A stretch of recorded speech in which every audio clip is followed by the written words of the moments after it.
Hey everybody, welcome back. We're still in the holiday season. I just wanted to show you guys a quick couple of things before the season gets too far along.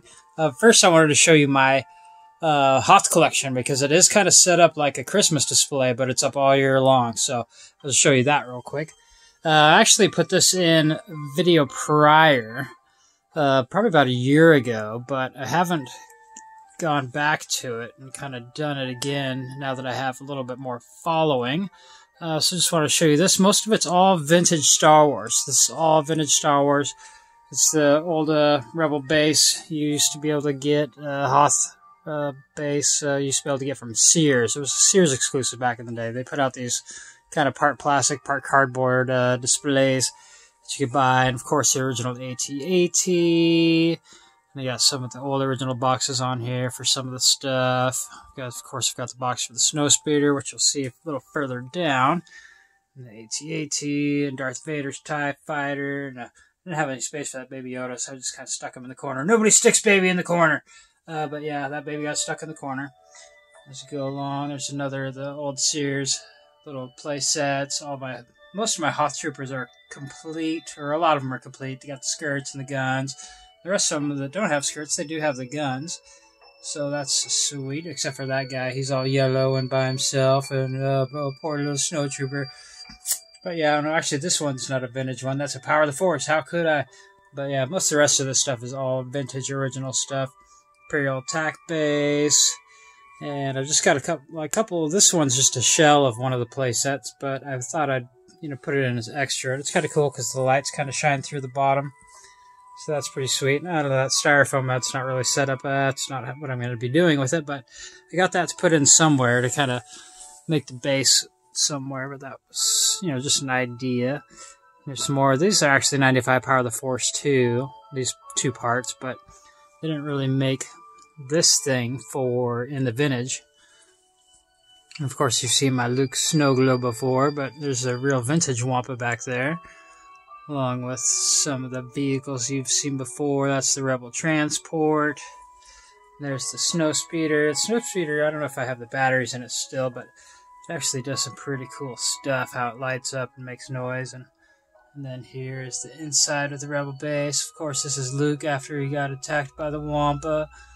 But yeah, so that's the snow scene. And also, I wanted to give you an update on the how I got my display cases set up right now.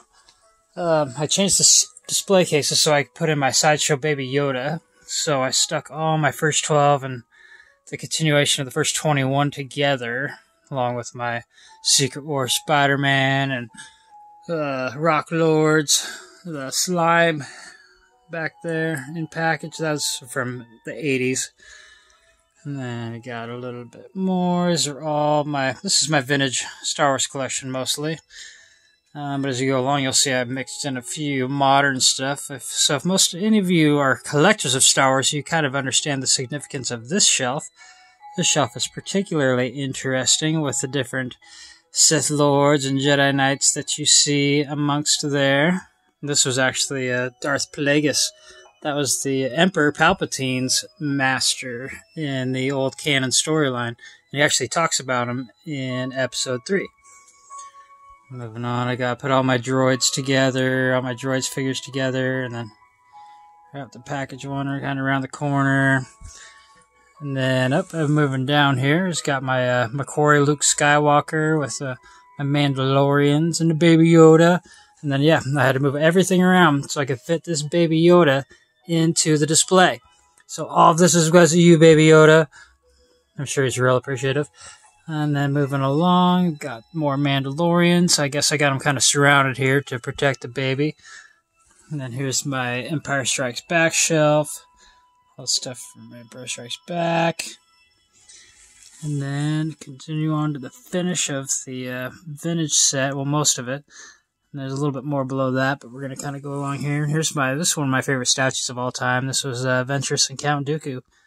If anybody of you guys know Ventress, Ventress was from the Clone Wars series.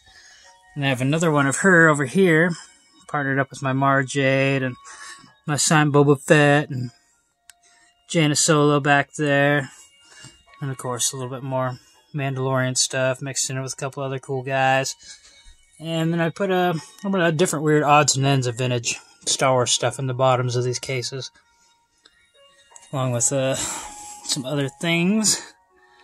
And if you've seen any of my earlier videos, you can see me talking about some of this stuff. You know, all vintage shoelaces, vintage scissors, vintage soaps, napkins, and this weird old way. It was like pre-Laserdisc, Empire Strikes Back. I don't know, it was like a weird cartridge that you plug into a big machine to play it. And of course down here I've got my Empire. Here's the Empire. But yeah, just wanted to show you guys that real quick. And remember to like and subscribe if you like my content and whatnot, and you want to see more of the craziness that I have and will be getting, and just talk about the rundowns of this or that. And if you have any questions, you know, go ahead and like, comment, and I will reply to whatever questions you might have. And I'll talk to you guys soon.